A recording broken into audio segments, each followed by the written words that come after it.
भोमा। अरे वाह वाह, हम ये हैं, हम वो हैं। हेलो पटना का जी ढलजा जादव है, हम कोची कहिए कि हम नालंदा कहिए। देखी तो हो जेकर बेटा अभी ओकरे ना कहबी कि फलना बाबू कम लइका ही। उनकरे से पूछी, उनकरे से पूछी। अब तू जबरदस्ती कहता रहा हेलो मैं अनिरुद्ध आशिक हूँ ना चिन्ह लालो मैंने तोरा चिन्ह चिन्ह तरह तू। अच्छा घर में आप वैसे ही बोलते हैं, छोटा को आदर कीजिएगा तो आपको छोटा भी आदर करेगा। बड़े बड़ाई ना करे, बड़े ना बोले बोल गलती ना। बड़ा हुआ तो क्या हुआ, जैसे पेड़ खजूर पंखी को छाया नहीं फल लागे अति दूर। चाचा जी ब्याह जी आप लोग देखे हैं ना, ब्याह जी चप्पल नहीं तो वो चप्पल बस सरिया दो ना, अंदर घुसा दो। वो तो मंचे पर रखल है ना, एक गो चप्पल है, वो घुसा ले भाई बा।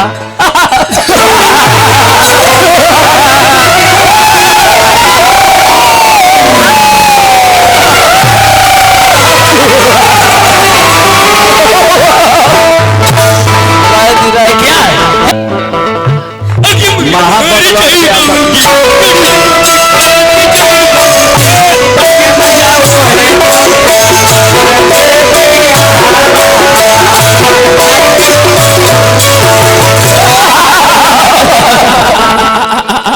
नहीं लोग हंस रहे हैं। अरे बंथुआ 12:35 40 मिनट हमारे गर्जियन गावे के बानू। 40 मिनट गावे के बाद समय देख ले ठीक बा, ओके शुरू कर 40 मिनट। चलिए बड़ी बढ़िया गीत संगीत अनिरुद्ध आशिक जी। अभी भी हम कहो तू भाई बड़ा तो जी कह के बोलो, काहे ये हमार जिला बा, हमार धरती बा। भाई कहो तू हमारा गरियाबो, अरे कहिए दिला ठीक है। ऐसे बोली सबका कोई ठीक है, कोई बोली है ऐसे बोली तो छिलल बात सोई। ज्यादा बढ़िया कहलो कहता है कि गणेश जी के बारे में बात बतौलो से संगीत के माध्यम से, चैत के माध्यम से सवाल और जवाब होनी चाहिए। बिल्कुल बिल्कुल सही बात। इस पावन धरती पर, मित्तंचल की धरती पर सबों को स्वागत है, वंदन अभिनंदन है। चैत के माध्यम से सवाल जवाब जय हो जय हो। जी जी ओके ओके चैते हो गुरुजी। हम तनी विचार करे गार्जियन। बाप रे बाप, हमें एगो बात कर रही थी, कहते तनी रोल लोग बानी जानकार नु। गणेश जी के 7 को पत्नी हड़बड़ी में चला बोल ले और कहते रहे कि 4 को हम बता दे बने, 3 को ब्याह जी बता दी है, रिद्धि सिद्धि तुष्टि पुष्टि 4। आई लतखोरबा के पता नहीं कि तुष्टि पुष्टि शुभ लाभ जी की औरत है। नोट कीजिए पॉइंट नोट कीजिए। सर्च मारिए मोबाइल में, आप सर्च मारिए कि तुष्टि देख लो गूगल पर, देखो किनका पत्नी आती है। देख अरे बंतु, अरे भोमा डुबा दिल होगी, डुबा दिल होगी।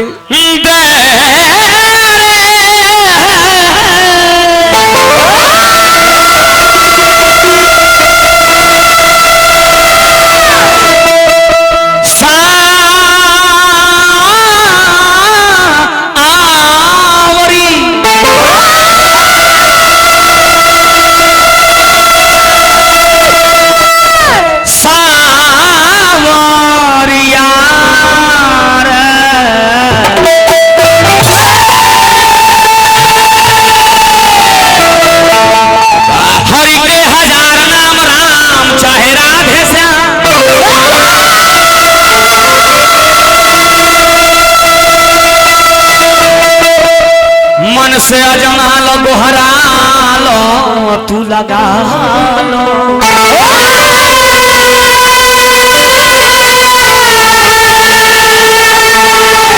सब भाग जाई, भाग तोहर जाग जाई।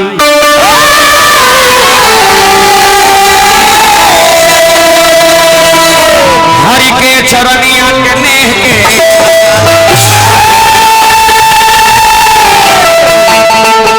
हनुमान जी के बारे में कहल कि 108 को सत्यला भाई तेरे भीम जी के नाम बतेल जरा यहू बता दे तू। बतावे के चाहिए ना। जरा गूगलवा पर सर्च बोल रहे हैं कि चिंतन और मनन हम बोले कि भक्ति 9 प्रकार के होता है। तो ये क्या बता रहे हैं कि सत्संग का 9 प्रकार के होता है और ओकरे में सत्संगवा आवा है।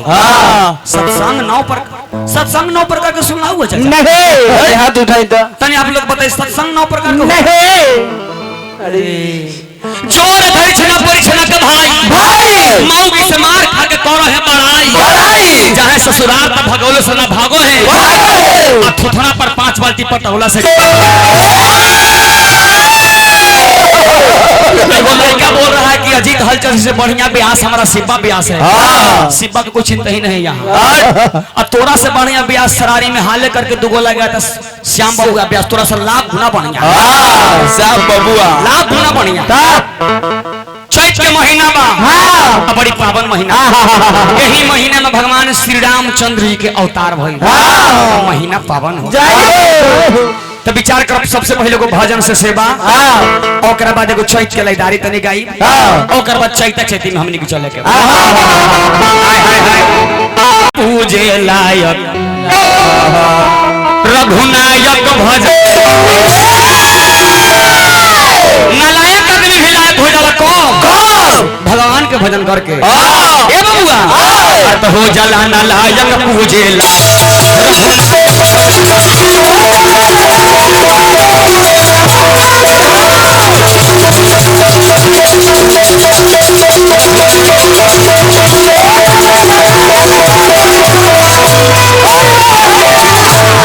एक बार भी सुमरन मिल कर हम नाम न दे रोनी किन का समरा दुगोला बा हम तो कहनी कि टीम जियो जागो आगो बढ़े हमरा से बेचारा जबरदस्ती बतियाए लगल हम लोग शांति के फेर में भटक रहे हैं। शांति मिलेगा निरंजन भैया कहाँ माता महात्मा परमात्मा की शरण में माता बचपन संवार देती है महात्मा जवानी संवार देते हैं परमात्मा आने वाले बुढ़ारी को ही तार देते हैं।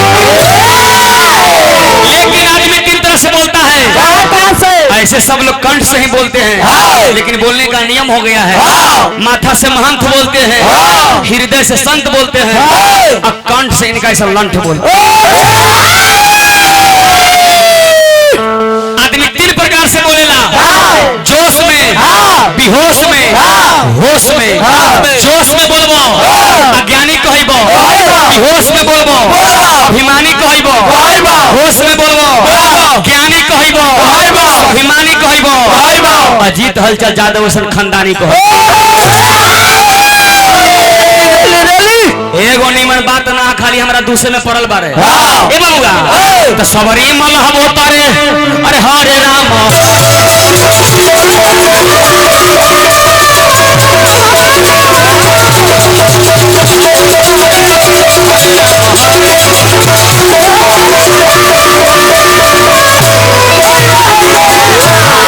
चरण कमल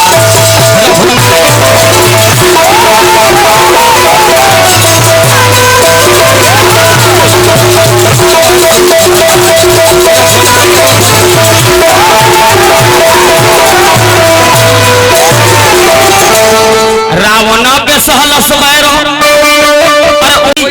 किसी का पुलस्त खानदान नहीं था रावण के जैसा किसी का पुष्पक विमान नहीं था रावण के जैसा किसी का सोने का लंका मकान नहीं था रावण के जैसा किसी का पुत्र इंद्रजीत बलवान नहीं था रावण के जैसा कोई उस धरती पर बलवान नहीं चले दी लेकिन फिर भी रावण मारल गई काहे चाचा घर का भेदिया लंका ढाहे अपना भाई फूट के और दूसरा के भाई के दल में चल गई एकता में बल है हम 4 भाई हैं चारों भाई मिल के रहेंगे हमारा परिवार सही रहेगा 4 हैं उसमें से एक भी यदि फूट जाएगा हमारा परिवार बिखर जाएगा।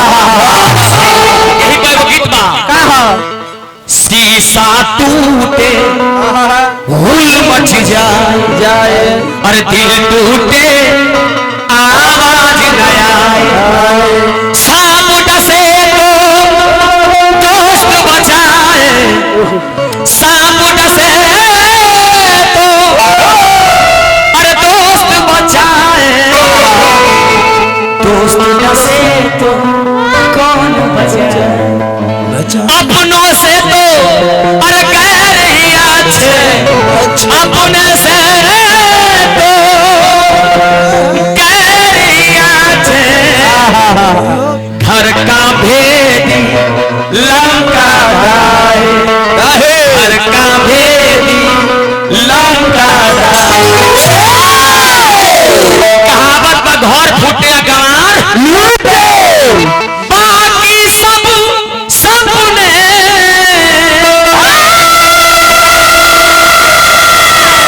अरे होते हैं अपने तो अपने होते, संग लाड लड़ा मारे तेरे संग लाड लड़ा। आप कुछ भी हो अपना अपना होता है जी। लास्ट में कहे के बाद 500 रुपए का पुरस्कार आयल, हार्दिक हार्दिक वंदन अभिनंदन प्रणाम नमस्कार। कि परिवार जहाँ रहे आबाद रहे जिंदाबाद रहे, कहे के बबुआ का कहे के हाँ अरे गायक के गई तरी बनले नाच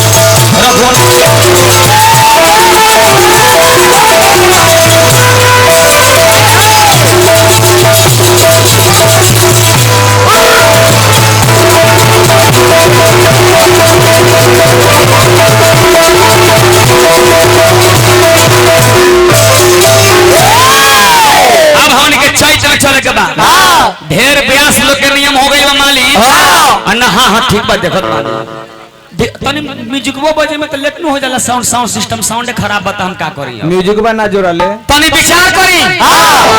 ढेर ब्यास लोग के नियम बा और ढेर नचनियों के आजकल के नियम हो गई बा। खड़ा होई अपना दूध दिखाई, ब्यास ब्यास के कौन सुखता लो है दूध पी लो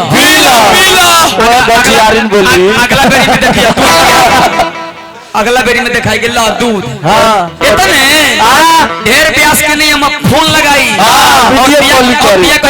बाबू का फोन लगावा तब ब्यासवा फोन उठाइए। अब ब्यासवा कहे कि तने लड़का फेंक के दिखाओ तो रे हम गोर बानी हमर लड़का करिया कैसे हो गई।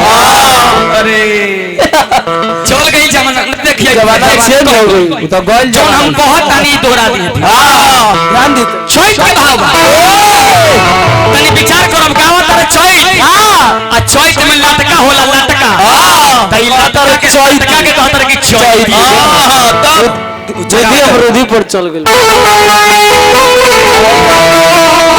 पति और पत्नी के लड़ाई भइल बा बबुआ, पत्नी से तंग आके पति देव जोगी के भेष बना ले बा और चलल बारे कहमा सबसे भिक्षा लेके अंतिम दान अपना घर से दान लेके और चलल बारे वही काशी बनारस के धरती पर। नहीं ये ठीक भाई, ये ठीक ये ठीक हाय हाय हाय हाय लब तो निगम से गुदरी बा दिखाओ दिखाओ तो झलक दिखाओ